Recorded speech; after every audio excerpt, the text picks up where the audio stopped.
All right, James, you're guaranteeing me a 40-ounce clean out, right? Yeah, you paid the lady, right?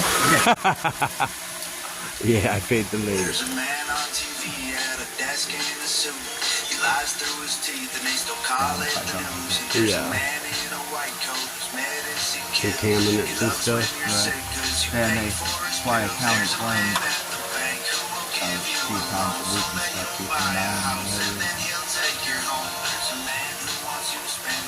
That was crazy last when I was The whole here. river would be ripped up if we were allowed to. Oh yeah, the days before Google Earth, that would have been the time to do it. I mean, that's a nice pile of snow. Nice pile up. Yeah. I used to do that at the 95 bar.